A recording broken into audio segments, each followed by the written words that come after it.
కార్యకర్తలు ఎక్కడ పారిపోకుండా భయపడకుండా అదే పరంపర అదే జెండాను మోస్తూ ఇలా 66 మందిలో 56 మందికి పార్టీ కోసం కష్టపడి పనిచేసే కార్యకర్తలు టికెట్ ఇచ్చినాం. 56 మందికి అనేక మంది సామాన్య కార్యకర్తలు ఇలా కార్పొరేటర్ గెలిచారు. సామాన్య ప్రజల కార్యకర్తలు గెలిచిన కార్పొరేటర్గా లక్ష్యం జీవితాశ ఒక్కసారి ప్రజాప్రతినిధి కావాలన్నా, ఒక్కసారి టికెట్ ఇవ్వను నాకు అని చెప్పి వాళ్ళు అన్న తర్వాత ఒక సర్వే నిర్వహించి 3 మెన్ కమిటీ వేసి ఏడ పైరవులకు తావు లేకుండా ఇలా ఆ టికెట్ ఇస్తే ఇలా 30 మంది గెలిచినాం. 15 ఓట్లతో ఒక కార్యకర్త ఓడిపోయాడు, 30 ఓట్లతో కార్యకర్త ఓడిపోయాడు, తక్కువ ఓట్లతో కొంతమంది కార్యకర్త ఓడిపోయాడు.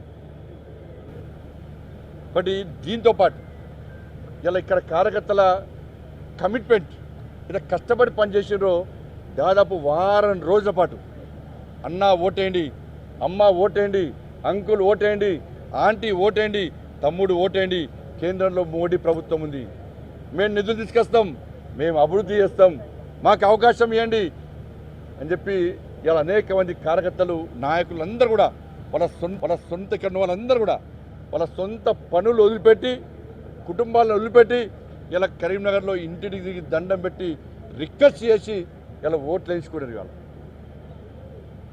మేము మొదలు చెప్పినాం, బాజాబ్తా చెప్తున్నాం, బరాబర్ గెలిచినాం, బాజాబ్తా చెప్పినాం, బరాబర్ గెలిచినాం. ఇక్కడ ఇదంతా ప్రజల ఆశీర్వాదం, ప్రజల యొక్క నరేంద్ర మోడీ గారి మీద ప్రజలకున్న ఆప్యాయత, నరేంద్ర మోడీ గారి మీద ప్రజలకున్న అభిమానం, నరేంద్ర మోడీ గారి మీద ప్రజలకున్న విశ్వాసం.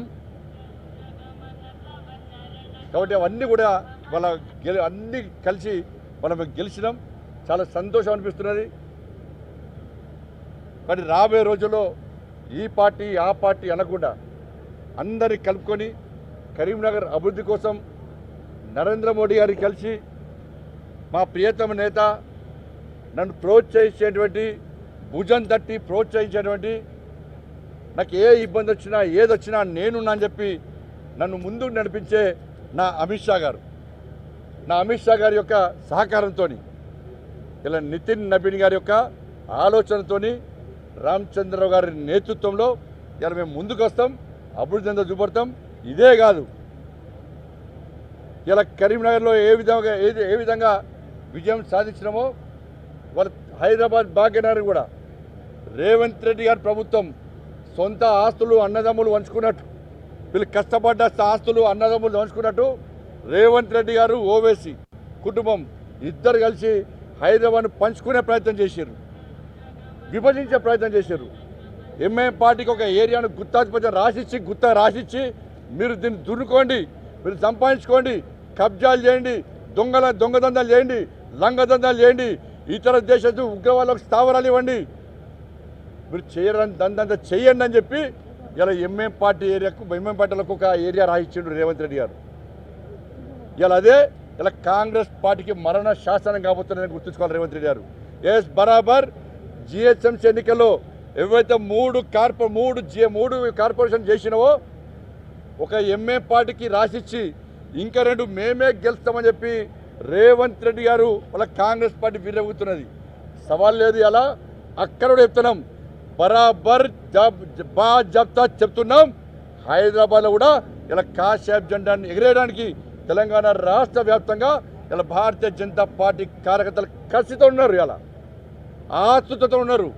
ఎప్పుడు హైదరాబాద్లో నోటిఫికేషన్ వస్తుంది, ఈ 3 కార్పొరేషన్లలో కూడా కాషాయబ్ జెండా రెప్పరెప్పలాడే అద్భుత సన్నివేశాన్ని రేవంత్ రెడ్డికి చూపెట్టాలి, ఓవైసీ కుటుంబాన్ని చూపెట్టాలని చెప్పి ఇలా భారతీయ జనతా పార్టీ కార్యకర్తలందరూ కూడా రామచంద్రరావు గారి నేతృత్వంలో ముందుకు వస్తున్న విషయాన్ని రేవంత్ రెడ్డి గుర్తుంచుకోవాలి. అలా గింత మూర్ఖత్వమా? రాజకీయాల కోసం ఎంఐఎం పార్టీకి దాసోహమై ఎంఐఎం పార్టీ మోచేతి నీళ్లు తాగి ఒక ఏరియాను రాసిస్తే ఇలా భారతీయ జనతా పార్టీ కార్యకర్తలు చేతులు ముడుచుకొని కార్యకర్తలు రగిలిపోతున్నారు, ఆవేశంతో ఊగిపోతున్నారు.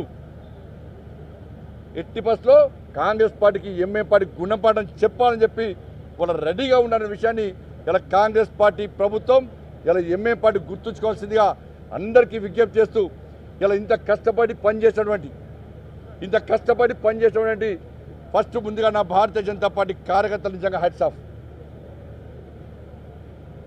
భారతీయ జనతా పార్టీ అభ్యర్థులను ఆశీర్వదించినటువంటి ఇలా కరీంనగర్ ఓటర్లకు నిజంగా హ్యాట్స్ ఆఫ్. కష్టపడి ఇంటింటికి తిరిగి ఓట్లను అభ్యర్థించినటువంటి నా అభ్యర్థులకు హ్యాట్స్ ఆఫ్. ఇలా ఇవన్నిటికీ కారణం నా తల్లి మహాశక్తి మాత. ఈ విజయం ఆ తల్లికి అంకితం. నా దుర్గమ్మ, నా లక్ష్మమ్మ, నా సరస్వతమ్మ, ఆ ముగ్గురు తల్లుల ఆశీర్వాదమే ఈరోజు ఈ విజయానికి మూల కారణం.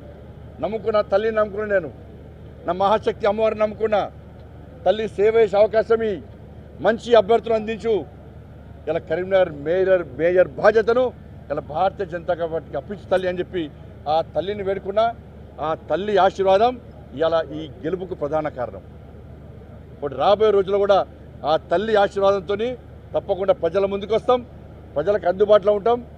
ఎక్కడ అవినీతికి ఆస్కారం లేకుండా, అక్రమాలకు ఆస్కారం లేకుండా నరేంద్ర మోడీ గారు ఇచ్చిన నిధులను నీతిగా, నిజాయితీగా, నిబద్ధతతో ప్రజలకు అందే విధంగా ఇలా అభివృద్ధితో చేసి చూపడతామని చెప్పి ఈ సందర్భంగా ప్రజలకు హామీ ఇస్తూ కార్పొరేషన్ పూర్తిగా ప్రక్షాళన చేస్తాం.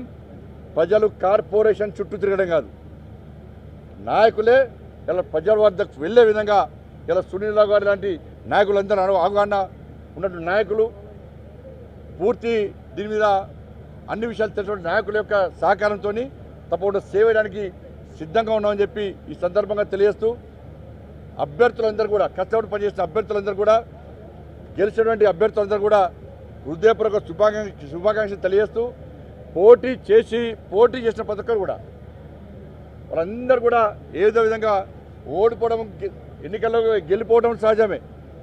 ఓడిపోయిన అభ్యర్థులందరూ కూడా వాళ్ళు ఏదో ఓడిపోయామని చెప్పి అట్లా కాదు, ప్రజలు కష్టపడి పనిచేసారు. ప్రజల ఆశీర్వాదం వాళ్ళకు ఉంది. వాళ్ళ సేవలు ఉపయోగించుకుంటాం. ఎవరికైతే టికెట్ రాక పార్టీ కోసం, పార్టీ అభ్యర్థుల కోసం మాకు టికెట్లు ముఖ్యం కాదు, మాకు పదవులు ముఖ్యం కాదు, మాకు పార్టీ నిర్ణయమే శిరోధార్యం. పార్టీ కోసం పనిచేస్తాం, పార్టీ ఆదేశం ఏది ఇస్తుంది దానికోసం పనిచేస్తామని చెప్పి పోటీ నుంచి విరమించుకొని ఇలా అభ్యర్థుల గెలుపు కోసం పనిచేసారో ఆ కార్యకర్తలు కూడా ఎక్కడ కూడా వాళ్ళు ఇబ్బంది కానీ వాళ్ళని రాజకీయ పరంగా కానీ ఏదో రకంగా వాళ్ళు ఆదుకునే ప్రయత్నం చేస్తాం. ఇలా కార్యకర్తలందరూ కూడా మండల నుంచి కార్యకర్తలు పనిచేసారు. వాళ్ళందరూ కూడా కష్టపడి పనిచేసారు. ఏది ఆశించి పనిచేయలే, వాళ్ళు ఏ లాభం కోసం పనిచేయలే, పార్టీని గెలిపించాలి, కరీంనగర్ అభివృద్ధి చేసుకోవాలని లక్ష్యంతో పనిచేసారు. కాబట్టి వాళ్ళందరూ కూడా కలిసిమెలిసి మేము రాబోయే రోజు ముందు పోతాం, అందరు కార్యకర్తలు ఆదుకుంటామని చెప్పి ఈ సందర్భంగా తెలియజేస్తూ ముఖ్యంగా మా మీడియా మిత్రులందరూ కూడా